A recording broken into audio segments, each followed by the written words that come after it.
बिस्मिल्लाहिर्रहमानिर्रहीम। अस्सलामु अलैकुम नाज़रीन, आप देख रहे हैं दिला स्टार। मैं हूँ यासिर रशीद और प्रोग्राम में मेरे साथ मौजूद हैं सीनियर सहाफ़ी राना मोहम्मद अजीम साहब। नाज़रीन, आज कराची में जामिया कराची के अंदर एक अफसोसनाक वाक़या पेश आया, जहाँ पर एक डिपार्टमेंट के बाहर चीनी बाशिंदों को निशाना बनाया गया, उनकी वैन को निशाना बनाया गया और ये इसकी ज़िम्मेदारी BLA जो कल अदम BLA उसने कबूल की। लेकिन ये हालिया जो दहशतगर्दी की लहर फिर से जन्म लेना शुरू होने वाली है, इसका तदारुक किस तरीके से किया जाएगा उस मुल्क के साथ जिसके साथ हमारे रवाबित हैं, मुआशी तौर पर, सियासी तौर पर, हम अमन और भाईचारे का पैगाम भी हमें जहाँ से मिलता है, हम जिसको पहुँचाते हैं, उस मुल्क के बाशिंदों को पहले टारगेट किया गया था जब दासू पावर प्लांट पे हमला किया गया था और अब ये इधर टारगेट किया गया है। तो इसके पीछे मुहर्रिकात क्या हैं? बात को यहाँ से भी आगे बढ़ाएंगे और सियासी मंजरनामे में बात करेंगे। राना साहब की तरफ चलते हैं। राना साहब, इससे पहले कि मैं दौरा सऊदी अरब की बात करूँ, आज के वाक़े को आप किस नज़र से देखते हैं और इसके पीछे मुहर्रिकात क्या जानते हैं? बिस्मिल्लाहिर्रहमानिर्रहीम। अस्सलातु वस्सलामु अलैका या सय्यदी या रसूल अल्लाह, अस्सलातु वस्सलामु अलैका या सय्यदी या हबीब अल्लाह। देखें यार सर, एक तो बड़ी क्लियर बात है कि पाकिस्तान के अंदर बदअमनी पैदा करने वाले अनासर, पाकिस्तान के अंदर पाकिस्तान को गैर मुस्तहकम करने वाले अनासर जो हैं वो एक दफ़ा दोबारा मुतहर्रक हो गए और ये बाकायदा एक प्लानिंग के तहत सब कुछ हो रहा है कि पाकिस्तान के अंदर अफरा तफरी पैदा की जाए, पाकिस्तान के अंदर ऐसा माहौल पैदा किया जाए कि जिससे लगे कि पाकिस्तान के अहम तरीन अदारे नाकाम हो गए। और ये सारा कुछ आपको पता है कि वो कुव्वतें कारी हैं जो पाकिस्तान के खिलाफ हैं, जो पाकिस्तान के अंदर मुख्तलिफ तंजीमों को फंडिंग करती हैं, जो पाकिस्तान के अंदर मुख्तलिफ कालादम तंजीमों के जरिए दहशतगर्दी के मंसूबे बनाती हैं। इसमें भी जिस तंजीम के दाने बाने मिले हैं उसका भी आपको पता है कि उसकी फंडिंग भारत से होती थी, उसके पीछे भारत खड़ा था, उनके ट्रेनिंग कैंप भारत के अंदर है, उनके ट्रेनिंग कैंप जो है पहले अफगानिस्तान के अंदर होते थे, अब भारत के अंदर, और भारत के साथ साथ एक और हम साहब मुल्क हमारा जो है उसके अंदर उनके ट्रेनिंग कैंप मौजूद हैं। और ये सारा कुछ बाकायदा एक प्लानिंग के तहत पाकिस्तान को गैर मुस्तहकम करने के लिए किया जा रहा है। क्या सर मैं समझता हूँ कि इसमें पाकिस्तानी इदारे जो है इसकी साजिश को तो नाकाम कर देंगे, लेकिन असल में वो साजिश जो पाकिस्तान के अंदर हो रही है जिससे दहशत गर्दों को तकवीयत मिल रही है उसको नाकाम करना सबसे ज्यादा जरूरी है।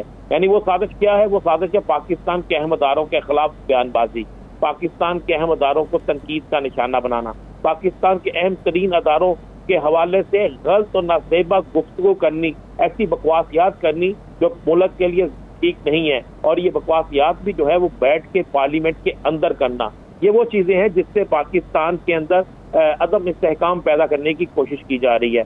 और मैं बिल्कुल आपको कहूँ पाकिस्तान के इदारे इंशाअल्लाह ताला इससे निपट लेंगे, लेकिन अब फैसला करना होगा पाकिस्तान के इदारों को कि ऐसी तमाम कुव्वतें, ऐसे तमाम तबकात जो पाकिस्तान के अंदर अफरा तफरी पैदा करना चाहते हैं, जिनको गैर मुल्की फंडिंग हो रही है और जो पाकिस्तान के अंदर दहशत गर्दी को प्रमोट कर रहे हैं, और चाहे वो कोई अरकान असम्बली हैं, चाहे वो कोई भी शख्स है, और ऐसे वो तमाम लोग जो पार्लियामेंट उसके अंदर बैठकर अफवाज पाकिस्तान के खिलाफ या पाकिस्तानी इदारों के खिलाफ बात करते हैं, जब तक उनसे निपटा नहीं जाएगा, जब तक उनके खिलाफ इक़दाम नहीं किया जाएगा, उस वक्त तक अगर आप ये समझें कि पाकिस्तान से मुकम्मल तौर पर दहशत गर्दी को का हाथमा हो जाएगा या दहशत गर्दी ग्रुपों को खत्म कर देंगे, तो ऐसा मुमकिन नहीं। आप उसके तदारुक का ये कुलिया समझते हैं? राना साहब, बात कर लेते हैं दौरा सऊदी अरब के हवाले से।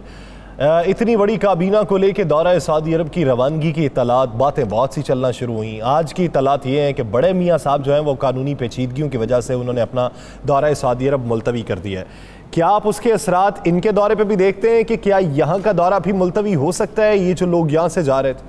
नहीं, जिनका दौरा बिल्कुल मुलतवी नहीं हो सकता। मैं आपको 2 दिन इसमें बड़ी खबरें देता हूँ। एक तो तीसरी दफ़ा इनके शेड्यूल में तब्दीली आई है जो पाकिस्तान से डेलीगेशन आया, और बहुत से नाम ऐसे हैं जो इस डेलीगेशन में से निकाले जा रहे हैं। इसमें से कुछ ये भी कहा जा रहा है, जो मुझे सफारती ज़राए ने हमें इस बात की तस्दीक की है, कि ये भी कहा जा रहा है कि हो सकता है शरीफ खानदान की जो एक बहुत बड़ी तादाद यहाँ पे आ रही थी जिसमें उनके मुलाजमीन तक शामिल थे, उनमें से भी कुछ की कमी कर दी जाए, ये भी सुनने में आ रहा है।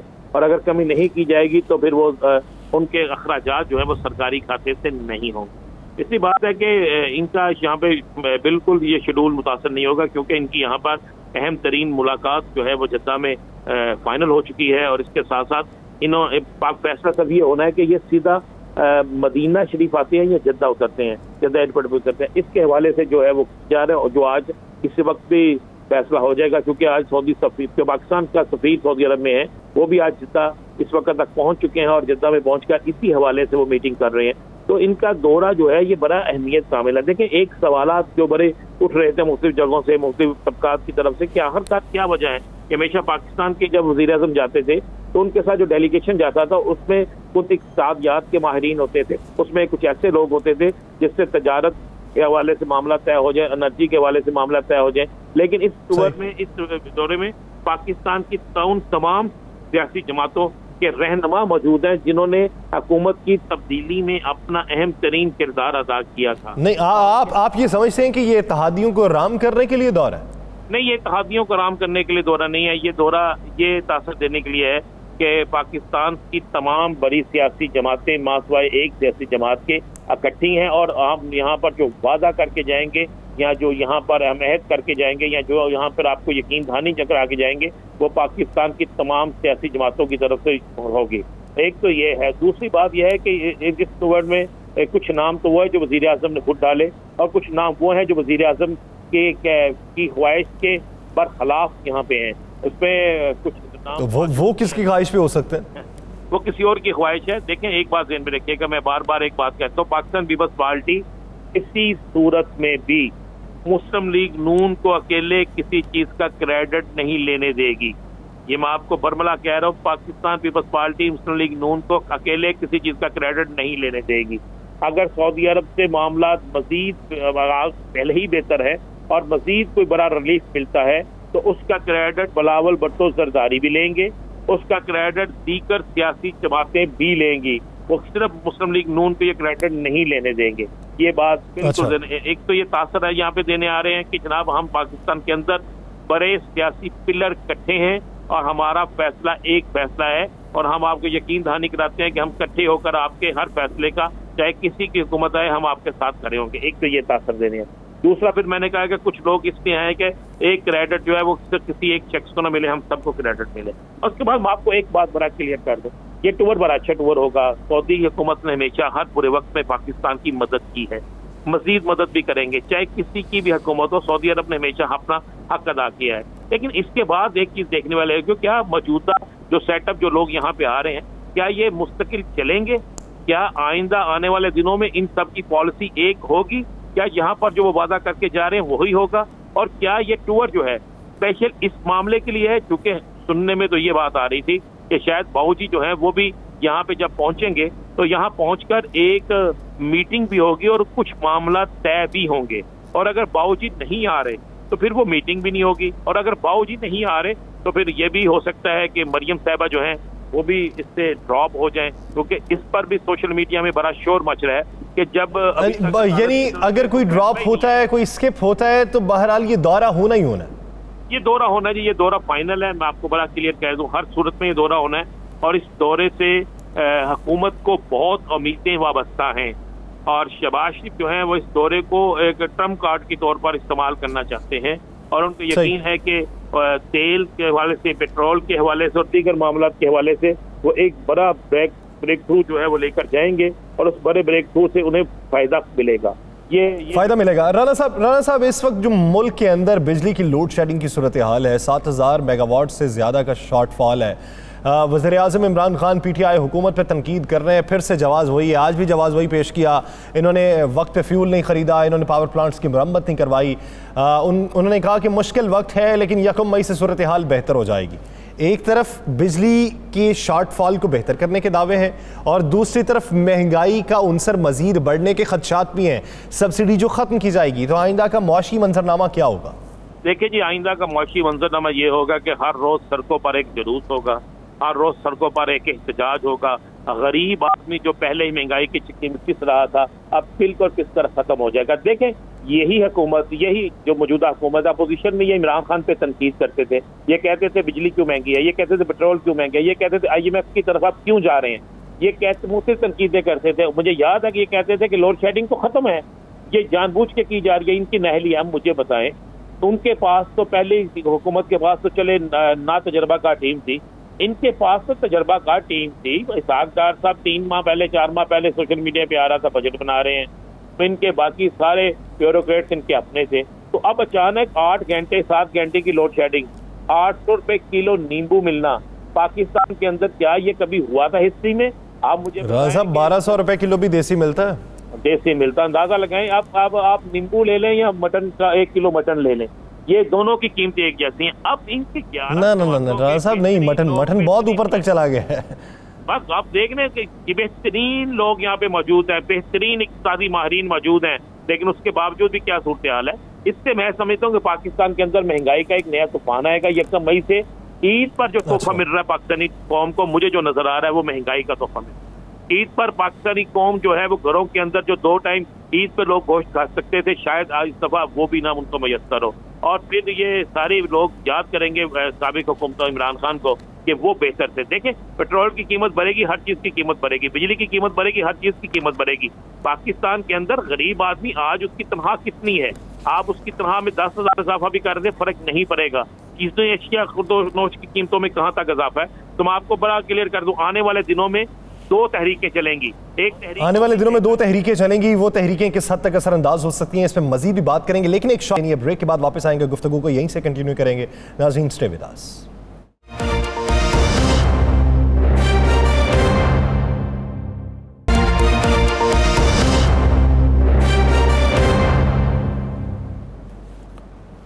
ब्रेक के बाद खुशामदीद। नाज़रीन, पाकिस्तान तहरीक इंसाफ का मुल्क भर के इलेक्शन कमीशन के दफातर के बाहर एहतजाज करने का भी ऐलान है। हर उस हल्के में एहतजाज करने का ऐलान है जिस हल्के का पाकिस्तान तहरीक इंसाफ का रुकन कौमी असम्बली मुनहरिफ हुआ था और उसने अपोजिशन का साथ दिया था।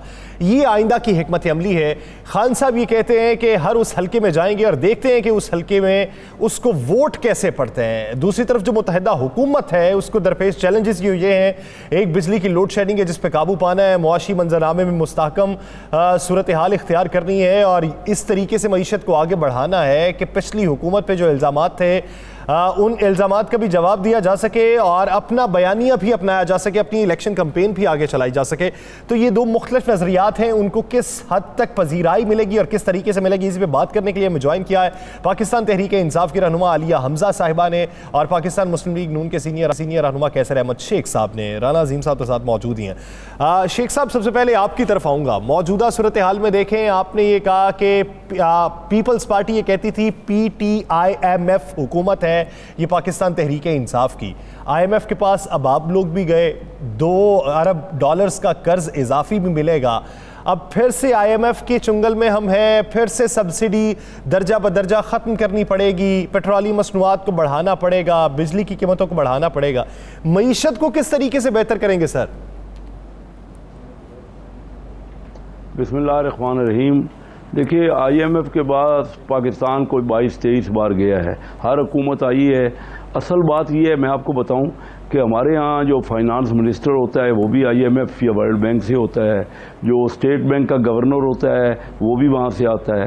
अब आप बताइए, जब तक कोई कौमी असम्बली का मेंबर, बजट बनाना होता है कौमी असम्बली के मेंबर ने, जब तक कोई कौमी असम्बली का मेंबर फाइनेंस मिनिस्टर नहीं होगा, उसकी तो ख्वाहिश ही यही होगी कि ज़्यादा से ज़्यादा कर्जा लिया जाए और उसको खर्च किया जाए। तो यही हुकूमतों का हमारा राह है। आज तक आप देखिए, जो भी हुकूमत आई है उसने कर्जे लिए हैं और कर्जे उतारने की तरफ तो तवज्जो नहीं की, और डेवलपमेंट वो खर्च कहाँ होता है किसी को पता नहीं है।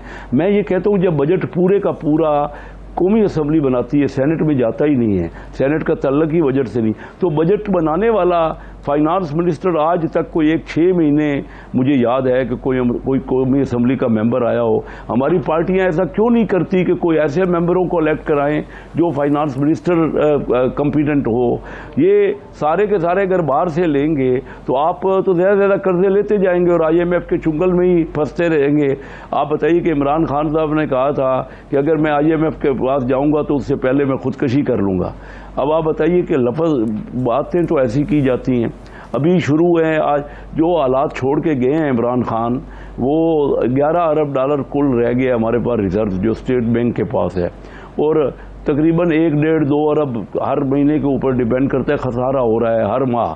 तो ये वही श्रीलंका वाला हाल। जब इतने कम रिजर्व आपके पास मौजूद हैं, आपको पता है कि इस वक्त मुल्की मसाइल किस हद तक हैं, फिर आप बड़े बड़े सड़कों के मंसूबे भी अनाउंस कर रहे हैं, आप ये भी कह रहे हैं कि आवाम को रिलीफ दिया जाएगा, डीजल एक तरफ नायाब है, उसकी कीमत बढ़ने वाली है, तो ये सब कुछ फिर किस तरीके से 1.5 साल में मुकम्मल करेंगे जब इतने बड़े मंसूबे भी शुरू कर देंगे, लैपटॉप स्कीम भी जाएगी, उनको सब्सिडी भी दी जाएगी, आवाम को किस तरीके से फिर आएंगे? ये बात आपकी बड़ी दुरुस्त है। ये किस तरह की, क्योंकि हमें चाहिए रेवेन्यू ज़्यादा हासिल करें। लोग यहाँ जो अमीर आदमी है ना, उससे टैक्स लिया जाए। देखिए मैं आपको बताऊँ, कल का वाक़या, मैं कराची आ रहा था, चनियोट से पहले मैं लाहौर जाने लगा, तो मेरी गाड़ी में तो पेट्रोल पहले था, मेरे पीछे एक डीगो वैगन थी, डाला था, वीगो डाला था, उसको 2000 रुपए का डीजल कल चनियोट में नहीं मिल सका, उसने मुझे मेरे पीछे नहीं आ सका। ये तो हालत है हमारी, ऑलरेडी बन गई। और फिर मैं आप जैसे कह रहे हैं कि लेकिन बड़े बड़े सड़कों की ज़रूरत है। अब हमारे यहाँ ही देख लीजिए, चनियोट में इतना लोगों ने धरना दिया, मैं जब जाता हूँ मुझे इतना सख्त मेरे खिलाफ वावाला करते हैं कि आप जो है पिंडी भटिया से चनियोट कभी आप जाके देखें, और उसके अलावा फैसलाबाद से चनियोट। तो अगर हमारा तो टारगेट यही है कि हमें वो लेकिन शेख साहब कथा के लिए माजरत, वो तो आपके दौरे हुकूमत में नहीं बन सकी, वो तो पीटीआई पे तो उसका क्लेम बनता ही नहीं है ना। वो तो आपका जब दौरे हुकूमत था उसके अंदर भी नहीं वो बन सकी थी, उससे तो टूट फूट का शिकार हुए 2.5 से ऊपर का अरसा होने वाला। आप ज़्यादा हो गया थे पिछले 7-8 साल। आप सही कह रहे हैं, जब हमारा 5 साल का दौर था तब भी मैं चिल्लाता रहा, असम्बली में बातचीत करता रहा, रोज़ कहता रहा। अब लोग तो मुझे पकड़ते हैं ना, वो कहते हैं आपको हमने एमएनए बनाया, अब आप बताइए मेरे पास क्या ऑप्शन है। आप दुरुस्त कह रहे हैं, हमारे वक्त में भी नहीं बनी, फिर 3.5 साल पीटीआई ने नहीं बनाई, अब हमारी हुकूमत आई है, तो लोगों का तो सिर्फ यही डिमांड है कि भाई अब आप दोबारा हुकूमत में आ गए। डिमांड्स बहुत सारी हैं, लेकिन अमल किस किस पे होगा, ये एक सवाल है। राना साहब आपकी तरफ आएंगे, मुझे आलिया साहिबा से एक सवाल करना है। आलिया साहिबा, हिकमत अमली ये बनाई पीटीआई ने कि हर उस मुनहरिफ रुकने कौमी असम्बली के हल्के में जाएंगे जिसने गद्दारी की पीटीआई के साथ और जिसने साथ दिया अपोजिशन का, जो अब हुकूमत में बैठी हुई है। ये हिकमत अमली आपको किस हद तक कारगर साबित होती दिखाई देती है अगले इलेक्शन? बिस्मिल्लाहिर्रहमानिर्रहीम। सबसे पहले तो याद साहब मैं एक तो ये बात कर लूँ, वाकई कैसे शेख जैसे लोग जो हैं, मैंने इनके साथ काम किए, ही हाईली कॉम्पिटेंट, चीज़ों को समझते हैं। मुझे तो यही तकलीफ होगी कि इतने अच्छे लोगों को होते हुए पीएमएलएन में पीएमएल को ऐसे इंपोर्टेड मशीर क्यों लाने पड़े, और ऐसे लोग क्यों लाने पड़े कि जिनका बैकग्राउंड इतना दागदार है। अब मैं कुछ चीज़ों पर आ जाऊँ। मिफ्ता इस्माइल, जब हमारी हुकूमत थी, हम हुकूमत को पेट्रोल की कीमत मजीद 1 रुपया भी नहीं बढ़ाने देंगे, और मिफ्ता इस्माइल जो कल कह रहे थे हम पेट्रोल पर 1 रुपये भी सब्सिडी नहीं देंगे, तो मतलब मुनाफिकत का मीनार तो आप यहीं से देख लें कि इनका मुनाफिक होने का मयार क्या है। 11 अप्रैल की, सिर्फ 11 अप्रैल की बात है, नई हुकूमत पाकिस्तान को IMF गुलामी से निजात दिलाएगी। 24 अप्रैल को मुबारक हो IMF डील बहाल हो गई है। और यही मैं आपको बता रही हूँ कि हमने तो IMF के स्टेट बैंक को गिरवी रख किया था, तो हम तो इंतजार कर रहे थे कि कब ये स्टेट बैंक की गिरवी वहाँ से छुड़वाएंगे और पाकिस्तान को आज़ाद और खुद मुख्तार बनाएंगे। लेकिन हम तो ये देख रहे हैं कि वो रजा बाकिर, जिन्हें ये IMF का एजेंट कहते थे, उन्हीं की उंगली पकड़कर ये कल IMF वालों से डील करने वहाँ पर बैठे हुए थे। फिर आज आपने इनसे ये जो बात की थी, डीजल के लिए किसान रुल गए, गंदुम की कटाई का मौसम है, कपास की बवाई का सीजन है, लेकिन यहाँ पर क्या है, रातों रात डीजल गायब हो गया है। अब हालात क्या हैं? ये जो मौजूदा इम्पोर्टेड हुकूमत है ना, ये जो राग अलापते थे, ये नाअहल तो थे ही, लेकिन इस तरह की हरकतें करेंगे हमें ये नहीं पता था। इन्होंने आते फर्नेस ऑयल फूंक दिया, LNG के 4 महंगे कार्गोज कर दिए, और मैं ये अवाम को बता रही हूँ कि फी यूनिट की लागत 30 रुपए से भी बढ़ जाएगी, और अगले 2 माह में जो फ्यूल एडजस्टमेंट की मद में बिजली में इजाफा होगा ना, अभी तो आते इन्होंने 8 रुपया पर यूनिट इजाफा करे, वो नाकाबिले बर्दाश्त हो जाएगा कि अवाम बल्ब जलाते हुए और पंखे चलाते हुए भी डरेंगे। तो बात सिर्फ इतनी है कि हम यही बता रहे थे कि जब हमारा मुल्क अच्छा भला चल रहा था, रिकॉर्ड एक्सपोर्ट हो रही थी, रिकॉर्ड रेमिटेंसेस हो रहे थे, रिकॉर्ड टैक्स कलेक्शन हो रही थी, फिर ऐसा क्या हुआ कि अमेरिका की गुलामी में ये जो इम्पोर्टेड भिखारी जोकर बैठे थे, उनके हवाले मुल्क को कर दिया गया बदइंतजामी। एक तरफ लोड शेडिंग, एक तरफ डीजल नापैद, एक तरफ किसान लाइनों में रुल गए, मुजरिम काबीना में बैठे हैं, और जो खानदाने अशराफिया है वो सरकारी उम्रों के ऊपर अपने मालिशिये और अपनी नौकरानियों के समेत जा रहे हैं। अब आप आ जाए, हमने क्या बात की थी और हम ये क्या करना चाहते हैं। मुझे आप ये बता दें, इलेक्शन कमीशन का काम क्या है? इलेक्शन कमीशन का काम है इंतखाबात 90 रोज में करवाना। इलेक्शन कमीशन का काम है अगर कहीं पर कोई मुनहरिफ अरकान है तो उन्हें डी सीट करना, यानी लोटों को डी सीट करना। मेरा सवाल यहाँ पर एक और भी आता है, 30 दिन आइन कहता है कि मुनहरिफ अराकीन को डी-सीट करना है। 29वें दिन मैं भी इंतजार करूंगी, पूरी आवाम भी करेगी, मीडिया भी सुप्रीम कोर्ट के बाहर बैठ जाएगा। रात 12 बजे अदालत खुलती है कि नहीं खुलती कि इलेक्शन कमीशन को तौहीन आइन लगना चाहिए या नहीं लगना चाहिए। तीसरा काम इलेक्शन कमीशन का क्या था कि सिंध हाउस में जब नोटों की बोरियां खुल रही थी, जब जमीर की मंडियां लग रही थी, तो उसको रोकना। जब सेनेट में फ्लोर क्रॉसिंग हो रही थी और हम यूसुफ रजा गिलानी के केस में उनको डिस्क्वालीफाई कराने के लिए 1.5 साल वहां के चक्कर लगाते रहे, तो हमें चक्कर पे चक्कर ना देना बल्कि डिस्क्वालिफिकेशन करके साफ शफाफ इलेक्शन करवाना। अगर वो ये सब कुछ नहीं कर सकते और उसके बाद 63A की कार्रवाई करना या हमने जो इस्तीफे दिए उन्हें कबूल करके फौरी तौर पर इलेक्शन अनाउंस करना। जब वो आपकी डिमांड ये है कि नाहिली वाला केस निपटाया जाए फौरी तौर पे, 63A का भी फैसला हो। एक सेकंड मेरा सिर्फ यहाँ पर बात इतनी सी है कि अगर यहाँ पर ये सारे काम नहीं कर सकते तो इन्हें तो रिजाइन दे देना चाहिए। अदालत के सामने तो पहले ये सरेंडर कर चुके हैं और आज जो जिस तरह का सुप्रीम कोर्ट का भी फैसला आया है उसमें तो अब हदबंदियों के केस के लिए भी अब कोई इनके पास जवाब नहीं रह गया। इस वक्त पूरी कौम का मुतालबा ये है कि फौरी इलेक्शन करवाए जाए। ये जो इम्पोर्टेड हुकूमत ना अहल भिखारी हुकूमत, यानी आखिरी हल जो है वो फौरी इलेक्शन है, फौरी इलेक्शन से ही तमाम मामला ठीक हो सकते हैं। राना साहब आलिया साहिबा ये कहती हैं आखिरी हल जो है वो इम्पोर्टेड हुकूमत से बचाव का वो फौरी तौर पे इलेक्शन है, और दूसरी तरफ शेख साहब ये इकरार करते हैं कि हाँ हमें मुश्किलात तो हैं। फिर आपका सवाल क्या होगा? देखिए, मैं तो शेख साहब से ये सवाल करूंगा कि शेख साहब, हमारे प्रोग्राम में आपने मुतअद्दिद बात कहा कि मुल्क की मौशियत के लिए ये ज़रूरी है, ये ज़रूरी है। आपने IMF के मुताल्लिक भी जो हमारे प्रोग्राम में कहा वो भी रिकॉर्ड का हिस्सा है।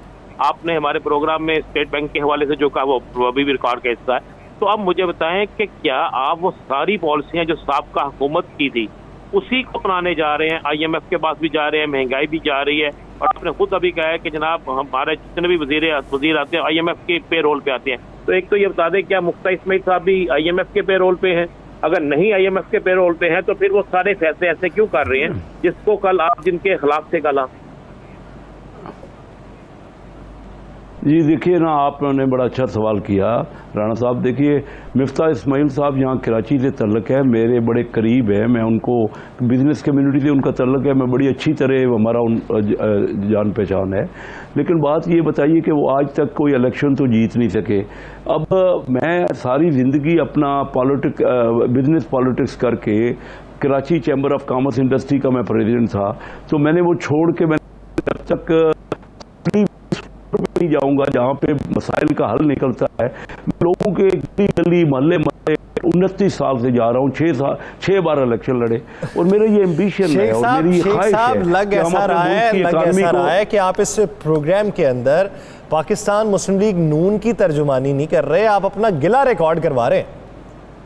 नहीं यार सर, ये गिला नहीं है, ये गिला नहीं है, ये आप ऐसे ही समझ लें। मुझे गिला नहीं। राणा साहब जरा शेख साहब की सुने।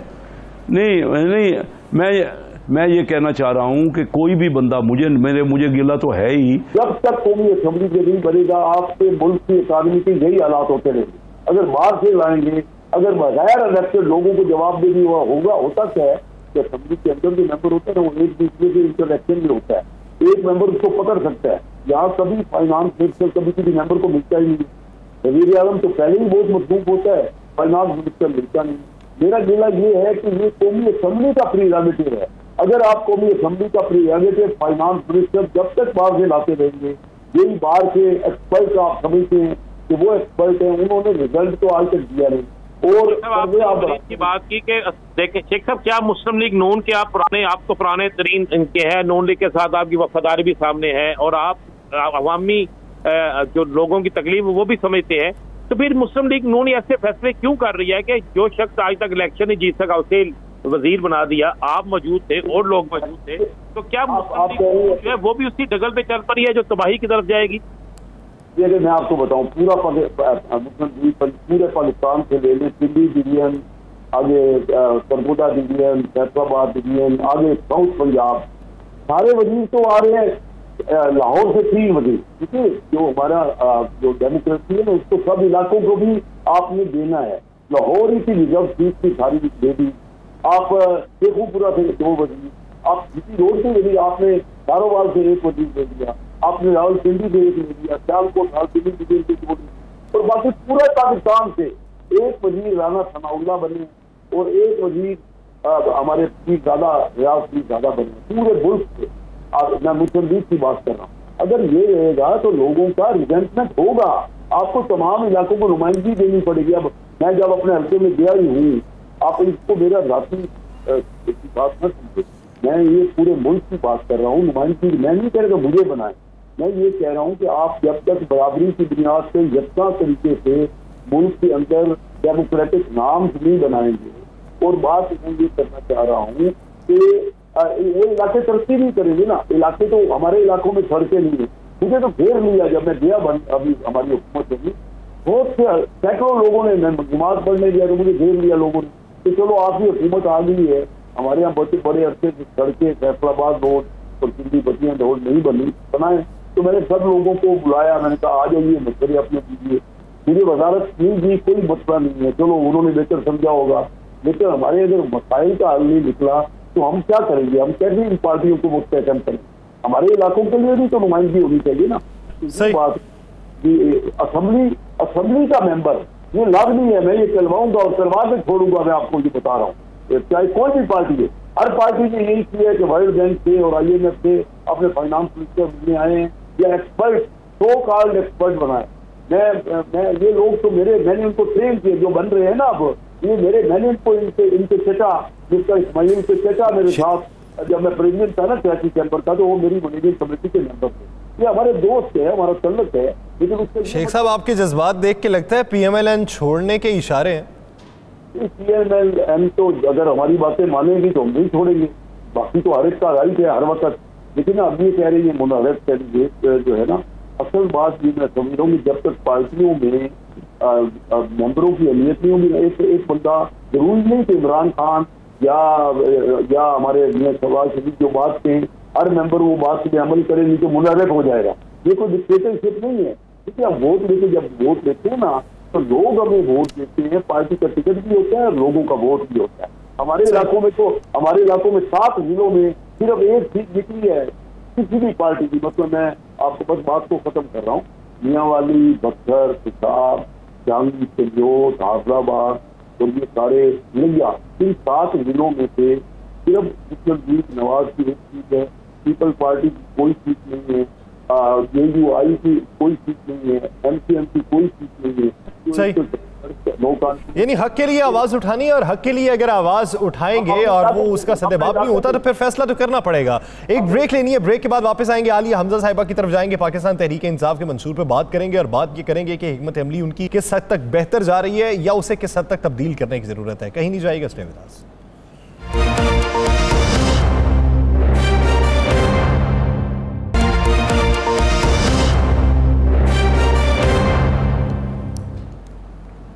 ब्रेक के बाद एक बार फिर से खुशामदीद नाज़रीन। ब्रेक से पहले जिस तरह हम बात कर रहे थे, कैसर अहमद शेख साहब का मौक़िफ़ ये है कि हक़ की खातिर आवाज़ उठानी चाहिए। जो बेहतर पॉलिसीज़ बनानी है ना, उसके लिए कौमी असम्बली का मेंबर होना ज़रूरी है। जैसे ये पता हो कि मैं मुल्क के साथ लॉयल हूँ, मुझे रहना यहाँ पे है, अवाम ने मुझे मुंतखब किया है और अवाम की उम्मीदों के मुताबिक उतरूँगा, तो इसलिए बाहर से इम्पोर्ट किए गए या दूसरे लोगों को एडहॉकिज़म की बुनियाद पर वजारतें नहीं देनी चाहिए। ये एक बुनियादी सवाल उनकी जानिब से उठाया गया।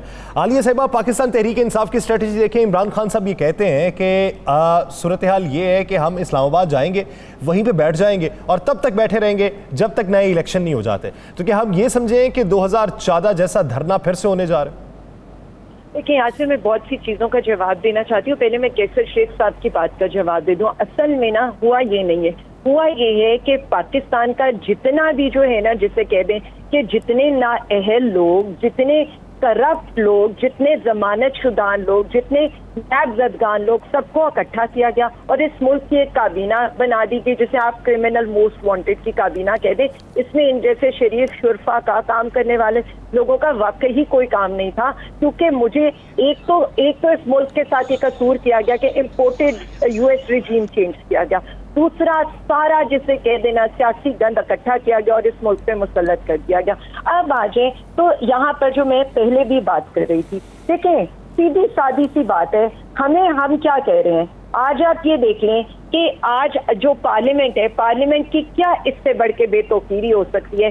करप्ट हुकूमत, उसके बाद जो हमारे मुनहरिफ अरकान में से करप्ट राजा रियाज, उन्हें पब्लिक अकाउंट्स कमेटी के ऊपर यानी जो है बिल्ली को दूध की रखवाली पर आपने बिठा दिया। उसके बाद हमारे मुनहरिफ अरकान में से नूर आलम साहब को उन्होंने बना दिया आज अपोजिशन लीडर। यानी हुकूमत भी ये खुद करेंगे, अपोजिशन भी ये खुद करेंगे। अब आप आ जाइए, इमरान खान को कहते हैं ना कि फाशिस्ट लीडर था, ऐसा था, और ये अब इनकी फाशिज्म देखें। कल चेयरमैन साहब ने इधर आकर खिताब करना था लाहौर में, आज इन्होंने ऐवाने इकबाल को सारी तैयारियां जब हमारी पार्टी कर चुकी है, उन्होंने उसको बंद कर दिया। तो हमारे पास कौन सा रास्ता बच जाता है? यहाँ पर प्रिजन वैन्स मौजूद हो जाए, यहाँ पर ये तक छोड़ दिए जाए कि अगर स्पीकर यहाँ पर अगर नहीं वोटिंग कराएगा तो तौहीन अदालत के ऊपर डिस्क्वालीफाई हो जाएगा, या सारे के सारे MNAs को प्रिजन वैन के अंदर डालकर ले जाया जाएगा। तो इस रिजीम चेंज को आप क्या कहेंगे? उससे आगे आप ये देखें, इलेक्शन कमीशन के हालात देखें।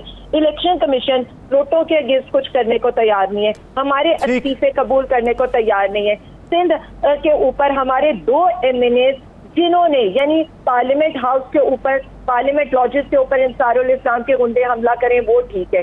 सिंध हाउस के अंदर जिस तरह की जमीनों की मंडियां लगे, वो ठीक है। यहाँ पर जमहूरियत के ऊपर जिस तरह का शब खून मारा जाए, वो ठीक है। लेकिन अगर हमारे लोग एहतजाज करें तो उन्हें हथकड़ियां लगाकर अंदर बंद कर दो। इससे बढ़ के फाशिस्ट हुकूमत कौन? ठीक, मैं उससे आगे आप यानी आप मैं इस तरफ वापस, यानी इस वक्त मजमूई तौर पे आप ये बात कर रही हैं कि इलेक्शन कमीशन ने भी PTI के साथ ठीक नहीं किया। इस वक्त मौजूदा जो रजीम है वो ये समझती है कि हम इस तरीके से हुकूमत जो चलाएंगे, तो आप ये समझते हैं कि ये फाशिस्ट हुकूमत है।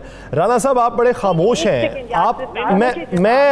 मैं आपकी तरफ आलिया साहिबा आता हूँ। राना साहब का एक सवाल ले लें बीच में। राना साहब, आलिया साहिबा की डिमांड ये कि PTI ये चाहती है कि मौजूदा जो स्नैरियो है ये ठीक नहीं है, ये सारे करप्ट लोग हैं और इन्होंने बिल्ली को दूध की रखवाली पे बिठा दिया हुआ है। तो आप क्या समझते हैं कि अगर ये मौजूदा हुकूमत ये सारी करप्टी है तो फिर ये चलेगी कैसे? देखिए, मैंने जितना पहले कहा था कि मौजूदा हुकूमत का चलना बड़ा मुश्किल है, क्योंकि इसमें हर रंग के हर किस्म के लोग वहाँ पे मौजूद हैं। यानी हर सियासी जमात से लोग मौजूद हैं जिनकी अपने अपने मंशूर है, जिनका अपना अपना नजरिया है, जिनके अपने अपने तरीक़ेकार है। ये इनका चलना इसलिए मुश्किल, जिसमें आज कैसे शेख साहब ने बड़ी खुल के बात की, तो ये हुकूमत के लिए एक खतरे का अलार्म है, हुकूमत के लिए खतरे की एक घंटी बज गई है। मैं आलिया साहब से एक सवाल करना चाहूंगा। आलिया साहबा, आपने कहा कि ऐवान इकबाल बंद कर दिया, तो क्या फिर आप ये जलसा या कन्वेंशन लाहौर की सड़कों पे करेंगे? दूसरी बात है कि इस्लामाबाद धरना किस महीने में मुतवक्के है? मई, जून, इन दोनों में से किस महीने में मुतवक्के है? देखें जी, हमारी तरफ से राना साहब, हम तो ये चाहते हैं कि एक दिन के लिए भी जो है ना ऐसी इम्पोर्टेड हुकूमत हमें मंजूर नहीं है। लेकिन मसला ये जो आपने कहा है ना, हम तो सड़कों पर निकल आए हैं। हमने पहले भी 126 दिन का धरना दिया था। हम वैसे भी जल्द से जुलूस करने के हमारे लिए ये चीजें मैटर नहीं करती हैं। इनको लगता था कि ये हमें हुकूमत से निकालेंगे, हम चुप करके घर बैठ जाएंगे। लेकिन वो बंदा उठा, अपनी डायरी उठाई और अवाम में चला गया। सिचुएशन ये नहीं है, सिचुएशन इससे आगे की है, क्योंकि अवाम जो इस वक्त आप छोड़ दें, PTI में क्या है, आपने अवाम में रिजेंटमेंट देखी है, आपने अवाम में गम गुस्सा देखा है। मैं एक छोटी सी आज आपको एक एग्जांपल दे देती हूँ जो स्पीडीली यहाँ पर जस्टिस प्रोवाइड की जा रही है। मरियम नवाज का उम्रे पर जाने का केस है, केस जमा हुआ, समाअत के लिए मुकर्रर हुआ, एक बेंच तश्कील हुआ, एक मेंबर ने माजरत कर ली, बेंच टूट गया, उसी वक्त दूसरा बेंच बन गया, उसी वक्त तीसरा बेंच बन गया, और उस वक्त तक बेंच बनते और टूटते रहेंगे जब तक मरियम बीबी को उम्रे के लिए पासपोर्ट इशू होने का इशारा नहीं हो जाएगा। उससे बढ़कर भी देख लें, यहाँ पर मुनहरिफ अरकान की 63A के लिए अदल जो है ना वो ईद तक छुट्टियों पर चला गया, जबकि वहां पर क्या हो रहा है कि एक भगोड़े मफरूर इश्तिहारी को पासपोर्ट इशू किया जा रहा है। तो हम तो इंतजार में बैठे हैं, इदारों की तरफ देख रहे हैं हम तो कि इदारे किस तरह से अवाम के ऊपर एक्सपोज हो रहे हैं। तो यहाँ पर तो बगावत हो चुकी है, अवाम बगावत कर चुकी है, अवाम बगावत कर चुके हैं। राना साहब, एक आखिरी सवाल, ब्रेक पे जाना है, टाइम कम है। एक आखिरी सवाल शेख साहब से जो आपका रहता है। शेख साहब, मेरे यहाँ से एक सवाल कर लें। जी राना साहब, शेख साहब, ये बता दें कि अगर इन्होंने मुफ्ता इस्माइल को तब्दील ना किया और कोई अरकान कौमी असम्बली के रुकन को वजीर ना बनाया, तो फिर आप अपने एहतजाज के मुताबिक कब तक फैसला कर लेंगे? नहीं, मेरा एहतजाज देखिए, पार्टी के अंदर हर मेंबर की राय की अहमियत होती है, तो मैं समझता हूं कि पार्टी को ये बात माननी पड़ेगी। मैं मिफ्ता, लेकिन मैं तो ये कहता हूं कि बजट अच्छा पेश हो ही नहीं सकता। आने वाला बजट है, बजट का मेरा शुरू से ही, को मैं पहली बार नहीं कह रहा, मैंने अपनी कई तकारीर में और आपके सामने कहा है, बजट सिर्फ कौमी असम्बली बना सकती है। ये हमारा हक हमें मिलना है लाजमी। नहीं तो मैं तो इसी सोच से आया था, 6 इलेक्शन मैंने कंटेस्ट किए, मेरा कोई इंटरेस्ट नहीं था ये गली मोहल्ले के पॉलिटिक्स में। मैं ज़रूर चाहता था कि मेरे इलाका बेहतर हो, लेकिन मैं क्योंकि मैं समझता हूँ, मैंने डॉक्टर महबूब हक साहब के साथ काम किया है, और ये मैं वाहिद मैं हूं जो जिसकी फैमिली कराची, लाहौर और फैसलाबाद चैम्बर ऑफ कॉमर्स की सदारत कर चुकी है। तो मैं ये चाहता हूं कि मेरा मुल्क आगे बढ़े इकनॉमिकली। तो ये ख्वाहिश है मेरी। मैं एहतजाज करता रहूंगा, पार्टी में कहता रहूंगा, मैं पार्टी के साथ एहतजाज आप करते रहेंगे, मुल्क की बेहतरी के लिए करते रहेंगे, और अरकान कौमी असम्बली की हिमायत के लिए कहते रहेंगे कि जो उनके हक है वो उनको मिलना चाहिए, और उसी हक के तहत गजट है ये कौमी असम्बली में बनना चाहिए। लेकिन आपको जो आने वाला बजट है वो बहुत अच्छा दिखाई नहीं देता। बहुत शुक्रिया आलिया हमजा साहिबा और कैसर अहमद शेख साहब इस हवाले से अपना वक्त देने के लिए। नाज़रीन, इसी सियासी मंजराम में भी मजीद भी बात करेंगे, लेकिन एक शॉर्ट ब्रेक के बाद कहीं नहीं जाएगा। Stay with us.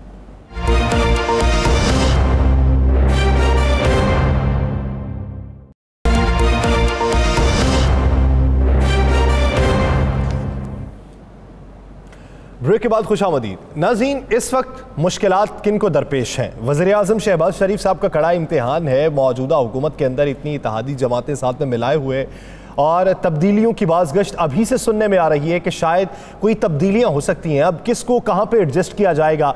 इतने दिनों के अंदर ये तमाम इत्तेहादी जमातों को साथ में ला के, जब BNP मेंगल के भी आप तहफ़्फ़ुज़ात दूर करने में नाकाम रहे और एक हद तक आपने ये माना कि हम कामयाब हो चुके हैं, तो रफ्ता रफ्ता क्या ये तब्दीलियां होंगी? अगर ये तब्दीलियां होंगी तो वजारत को किस हद तक मुस्तहकम रखा जा सकता है? एक बुनियादी सवाल है। राना साहब की तरफ बढ़ते हैं। राना साहब, ये अभी से वजारतों में तब्दीली की अफवाहें किस हद तक हकीकत है? देखिए, वजारतों की तब्दीली की जो अफवाहें हैं ये हकीकत है। पाकिस्तान पीपल्स पार्टी ने 3 मजीद वजारतें मांगी हैं, और पाकिस्तान पीपल्स पार्टी ने एक चीज ये भी वाजे कर दी है कि उनकी वजारतों के अंदर किसी किस्म की कोई मुदाखलत जो है वो बर्दाश्त नहीं की जाएगी। और इसमें सिलसिला में आपको ये बड़ी खबर मैं दे दूं कि जो 3 वजारतें मांगी गई हैं, उन तीनों वजारतों का तल्लक मुस्लिम लीग नून के उन वज़रा की वजारतें हैं जो मुस्लिम लीग नून के प्यारे वज़रा कहा जाता है। और उन वज़रा के हवाले से कुछ खदशात है पीपल्स पार्टी ने वो वजारतें 3 मांगी हैं। उन 3 वजारतों को अगर ये पीपल्स पार्टी को देते हैं तो मुस्लिम लीग नून के अपने लोग नाराज हो जाते हैं।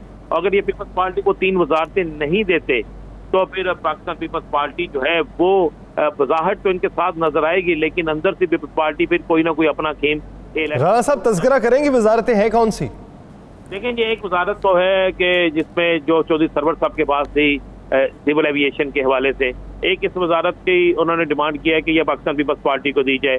दूसरा, पाकिस्तान रेलवे के हवाले से उनका कहना है कि यहाँ से पाकिस्तान पीपल्स पार्टी को दी जाए, तो यहाँ पाकिस्तान पीपल्स पार्टी जिसको कहती है उनकी इत्तेहादियों को वो वजारत दी जाए। और तीसरी जो वजारत है उसके हवाले से में यह आ रहा है कि तीसरी वजारत जो है वो इंफॉर्मेशन टेक्नोलॉजी की जो MQM को दी गई है, वो वजारत भी जो है पाकिस्तान पीपल्स पार्टी कहती है कि हमें दी जाए, या शिपिंग की वजारत हमें दी जाए ताकि हम उसमें उसके हिसाब से अपने मामला को दुरुस्त कर सके। लेकिन इस वक्त MQM जो है वो उस वजारत को छोड़ने के लिए तैयार नहीं है। शिपिंग की वजारत जो है वो MQM वो IT की वजारत तो छोड़ेगी नहीं। MQM की क्या मजीद डिमांड भी कोई है? MQM जो है उन्होंने डिमांड देखें, एक तो MQM की क्लियर डिमांड पहले थी गवर्नरशिप के हवाले से, वो तो उनके पास नहीं आई। अब MQM जो है वो 2 या 3 वजारतें और मांग रही है। उस वजारतों के हवाले से हमारे पास जो इत्तलात है कि दौरा सऊदी अरब के बाद MQM बाकायदा अपनी एक डिमांड जो है वो हुकूमत को पेश करेगी, जिस डिमांड में ये होगा कि जनाब MQM जो पहले वजारतें अपने पास रखते हैं, आपको पता है MQM की सबसे फेवरेट वजारतें जो थी वो इस वक्त तक MQM के पास नहीं है। जिस वजारत के हवाले से MQM ने हमेशा हर हुकूमत में फंडा डाला था, वो वजारत MQM अब आज भी चाहती है। तो ये कुछ चीजें हैं जिसके बाद जो इत्तेहादियों के अंदर 11 रुकनी जो एक हुकूमत है, 11 रुकनी इत्तेहादियों की जो हुकूमत है, उसमें चाहे कोई एक है, किसी की 1 नशिस्त है, चाहे किसी की 3 नशिस्तें हैं, चाहे किसी की 30 है, चाहे किसी की 50 नशिस्तें हैं, सब जो है वो ज्यादा से ज्यादा अपना हिस्सा मांग रहे हैं और सबको हिस्सा नहीं मिल रहा, जिसकी वजह से ये इख्तलाफात जो है आहिस्ता आहिस्ता बढ़ते जाएंगे। अब सऊदी अरब के टूर के बाद आप देखेंगे कि आहिस्ता आने वाले दिनों में हालात किस तरफ जाते हैं। और मैं आपको एक और बड़ी खबर दे दूं पाकिस्तान पीपल्स पार्टी ये फैसला कर चुकी है। ये मैं आपको वो खबर दे रहा हूँ कि जिसके बाद आपको ये चीजें नजर आना शुरू हुई। पाकिस्तान पीपल्स पार्टी ये फैसला कर चुकी है कि हुकूमत के खिलाफ अवामी जो रद्द अमल आ रहा है, इसमें वो किसी एक चीज की जिम्मेदारी अपने पे नहीं लेंगे, बल्कि तमाम जिम्मेदारियां जो होंगी वो मुस्लिम लीग नून के खाते में डालेंगे। जो ये तो जितनी फिर इत्तेहादी जमातें हैं, ये तो जिम्मेदारी कोई भी नहीं लेगा, खाते में तो पाकिस्तान मुस्लिम लीग नून के जाएगी, क्योंकि एक बड़ी वजारत उज़्मा के ऊपर उनके सदर बराजमान। और मैं आपको ये भी बता दूं, चले मैं आपको ये भी खबर दे देता हूँ, आइंदा आने वाले चंद दिनों में सबसे पहले पाकिस्तान जो है MKM की तरफ से बयान आएगा महंगाई के खिलाफ कि हम इस महंगाई को बर्दाश्त नहीं करते। उसके बाद पाकिस्तान पीपल्स पार्टी की तरफ से ये आवाजें आना शुरू हो जाएंगी कि ये महंगाई खत्म करें, ये महंगाई बर्दाश्त से बाहर है।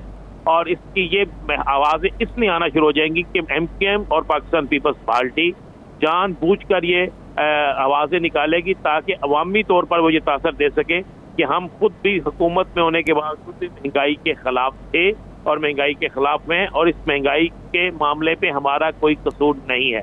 तो इसके बाद आप देख सकेंगे कि क्या उसकी सूरत बनेगी हुकूमत के अंदर। मियां शहबाज शरीफ साहब जो वज़ीर आज़म पाकिस्तान है, इनके लिए हर आने वाला दिन जो है वो मुश्किल तरीन दिन होता जाएगा।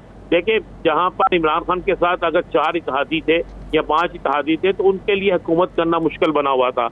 हर इत्तेहादी की अपनी डिमांड थी। खुद एक दफा इमरान खान ने कहा था कि मैं कई दफा इजलासों में जाने से पहले और जाने के बाद जो है वो 2-2 गोलियां खाता था सर दर्द की। तो ये बात थी। तो अब तो यहाँ पे 11 लोग हैं और 11 जमातें हैं, 11 जमातों की अपनी अपनी डिमांड है। मुस्लिम लीग नून खुद एक पाकिस्तान की एक बहुत बड़ी सियासी जमात है, उनका एक अपना मंशूर है, उन्होंने आइंदा इलेक्शन के लिए अपनी हिकमत अमली बनानी है। पीपल्स पार्टी की राह में रुकावट है। MKM की एक अपनी हिकमत अमली है। MKM अपने लिए सब कुछ चाहती है। ANP पिशावर में सब कुछ करने के लिए आफ्ताब शेर बाउक की अपनी डिमांड है।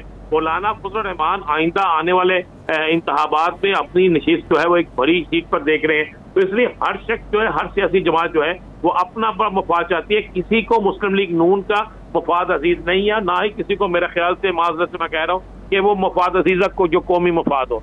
हर सियासी जमात आइंदा आने वाले इलेक्शन की तैयारी कर रही है। वो इलेक्शन आइंदा आने वाली इलेक्शन की तैयारी पे फिर बात कर लेते हैं। राना साहब, आपको क्या लगता है पाकिस्तान तहरीक इंसाफ ने जो नई प्लानिंग बनाई है, आज जिस तरह साबिक प्राइम मिनिस्टर इमरान खान साहब ने ये कहा पेशावर के अंदर कि नूर आलम आए यहाँ पे, आके मांगे वोट, हम देखते हैं कैसे उसको वोट मिलते हैं, हर उस हलके में जाएंगे जिसके अरकान असेंबली मुनहरिफ हुए थे और उन्होंने हमारा साथ छोड़ दिया था। आपको कशीदगी दिखाई नहीं देती इस पूरे मंजरनामे में? बिल्कुल देती है यासर। अगर आप जरा हमारा पुराना प्रोग्राम उठा के देखें तो हमने ये पहले किया था कि इमरान खान हर उस हलके में जलसा करेंगे जिस हलके के लोग इनको छोड़ के गए हैं, ताकि ये एक ऐसी मूवमेंट बना दें कि उन हलकों के अंदर से उठने वाली आवाज के बाद कोई भी शख्स जो है वो तहरीक इंसाफ छोड़ने का इरादा, जो अगर कर भी रहा है तो इरादा तर्क कर दे। तो ये तो बड़ा क्लियर है। देखें, ये पॉलिसी तहरीक इंसाफ की पॉलिसी है और इस पॉलिसी पर उन्होंने अमल दरामद शुरू कर दिया है। और इसी पॉलिसी के तहत नूर आलम खान हो, राजा रियाज हो, जो फैसलाबाद में जलसा होगा उसके बाद वो जलसा आप देखिएगा राजा रियाज के हल्के से शुरू होगा। इसी तरह जो मुल्तान में जलसा है वो जो मुल्तान ट्रैकी बेल्ट से जो लोग मुनारफ होके गए हैं उनके हवाले से होगा। इसी तरह आप गुजरांवाला हो या किसी जगह हो, ये जलते इसी तरह चलेंगे। अब PTI के मुनहरफ अरकान के हल्कों में जलते होंगे, साबिक वजीर आजम खुद वहाँ पे खिताब करेंगे, वहाँ पे अवामी कैंपेन बनी जाएगी। और मैं आपको एक और खबर बड़ी ब्रेक कर देता हूँ। तारिक बशीर चीमा के हल्के से मुस्लिम लीग नून के अहम तरीन शख्सियात तहरीक इंसाफ में शामिल हो। इसी तरह राजा रियाज के हल्के से, इसी तरह दीगर हल्कों से जो नून लीग के लोग थे वो अब तहरीक इंसाफ में शामिल हो रहे हैं। यहाँ तक कि कुछ दिन पहले हम ये अफवाहें गर्दिश कर रही थी कि मंजूर अहमद भट्टू, जिन्होंने बाकायदा मुलाकातें की थी आसफ अली सरदारी साहब से, जिन्होंने मुलाकातें की थी बिलावल भट्टू सरदारी साहब से, अब सुनने में आ रहा है कि वो भी तहरीक इंसाफ का रुख कर रहे हैं और सकता है आइंदा चंद दिनों में वो तहरीक इंसाफ में बाकायदा शमूलियत का ऐलान करते हैं। क्योंकि अब लोग, सियासतदान हवा का रुख देख रहे हैं कि अवामी हमायत किस तरफ है, अवाम किसको वोट देना चाहती है, अवाम का रद्द-ए-अमल क्या है, अवाम का रुझान किस जमात की तरफ है। आज से 3 माह पहले अवाम का रुझान तहरीक इंसाफ की तरफ नहीं था। 3 माह पहले शायद तहरीक इंसाफ का टिकट लेने के लिए कोई तैयार नहीं था, लेकिन आज की सूरत बिल्कुल यकसर तब्दील हो चुकी है। और इस तब्दील हुई सूरत हाल में हमेशा सियासी खानदान, सियासी ग्रोह, सियासी ग्रुप और सियासी जो रहनुमा होते हैं वो फायदा उठाते हैं। उनके नजरियात तो हवा के रुख की तरह तब्दील होते हैं, चाहे वो कुछ भी हो, और आपको मजीद इससे तब्दीली जरूर हो। लेकिन राना साहब आप ये देखें कि इधर से जो मुत्तहिदा हुकूमत है वो भी एहतजाज का यानी अपनी कैंपेन का सिलसिला चलाना चाहती है, नए इंतखाबात की कैंपेन, तो अवामी राबिता मुहिम चलाना चाहती है। अब अवामी राबिता मुहिम में हम ये देखें कि जब एहतजाज चल रहे थे सिंध के अंदर तो हम ये कहते थे कि तसादुम होने का खदशा है, लेकिन अगर यहाँ पे एक तरफ एहतजाज होगा और दूसरी तरफ से अवामी कैंपेन होगी तो तसादुम यहाँ पे नहीं हो सकता। बिल्कुल तसादम होगा, और इस तसादम से बचने का बेहतरीन हल जो है वो नए इलेक्शन है, इसके अलावा कोई हल नहीं। या सर दूसरी चीज आप ध्यान में रखिएगा, अब हुकूमत की तरफ से जो जमातें हैं वो इंतहाबी अपनी इलेक्शन के लिए जा रही हैं, जल्द इलेक्शन के लिए अपनी कैंपेन शुरू करेंगे या अवामी राब्ता मुहिम शुरू करेंगे। वो क्या लेकर जाएंगे अवामी राब्ता मुहिम में? अगर वो ये लेकर जाते हैं कि साबका हुकूमत ने महंगाई की थी, तो क्या उनके आने से महंगाई खत्म हो गई? क्या उनके आने से बिजली के रेट कम हो गए? उनके आने से क्या आम आदमी को कुछ मिल गया? क्या उनके आने से अशिया खुर्दोनोश की कीमतों में कमी आई? क्या उनके आने से गरीब आदमी जो है उसको कुछ मिला? ये नहीं है। आप खुद देख रहे हैं मुख्तलिफ में कह चुके हैं, 1 मई से हम पेट्रोल की कीमत बढ़ा रहे हैं, 1 मई से बिजली की कीमत बढ़ा रहे हैं। मैंने जिस तरह कहा कि नींबू जो है वो अब इस तरह है जिस तरह की ईद के ईद नींबू इस्तेमाल करें। पाकिस्तान में हर चीज नायाब होती जा रही है, महंगी होती जा रही है। डीजल मिल नहीं रहा, कटाई का इस वक्त चल रहा है, डीजल यहाँ पे नहीं मिल रहा। तो ये हुकूमत के जो लोग हैं ये क्या लेकर जाएंगे? देखें अपोजिशन जो है, इमरान खान तो ये लेकर जाएगा अपने एक बयानिया के मुझे क्यों निकाला गया, वो लेकर जाएगा कि मुझे अमेरिका के प्रेशर पे निकाला गया, मुझे वो कहेगा कि मुझे इंपोर्टेड हुकूमत को लाने के लिए निकाला गया, वो कहेगा कि मैं पाकिस्तान के मुफाद में बात करता था मुझे निकाला गया, मैं आलम इस्लाम के लिए बात करता था मुझे निकाला गया, मैंने बिजली सस्ती की मुझे निकाला गया, मैंने पेट्रोल की कीमतें नहीं बढ़ाई मुझे निकाला गया। ये उसके पास तो ये जवाब होगा। हुकूमत के पास क्या जवाब होगा? इत्तेहादियों के पास क्या जवाब होगा? वो किस बुनियाद पे जाएंगे? क्या कि हमने बिजली महंगी क्यों की? अगर वो कहेंगे IMF, तो ये खुद IMF के बात से लगे हैं। अगर वो कहेंगे जनाब इमरान खान बर्बादी करके 3 साल में, तो उसके बाद जवाब होगा 3 साल में जो बर्बादी हुई है वो 3 साल में मैं दुरुस्त नहीं कर सका, तो ये 3 साल की बर्बादी को क्यों रो रहे हैं? ये सारी चीजें जो है ना, या सर हालात चेंज हो रहे हैं। अब एक ही हल होगा, मैं समझता हूँ कि मेरे पास जो इतलात है वो अगर किसी जगह तसादम हुआ तो तसादम के फौरी बाद एक ही हल निकलेगा, वो हल होगा फौरी इलेक्शन, ताकि सब इलेक्शन में जाए। फिर जो तसादुम से बचने के लिए फौरी इलेक्शन ही वाहिद हल है। अगर पाकिस्तान तहरीक इंसाफ भी और पाकिस्तान मुस्लिम लीग नून, पाकिस्तान पीपल्स पार्टी भी यही चाहते हैं कि बेहतरीन मुस्तकबिल हो, तो वो फौरी इंतखाबात के हैं।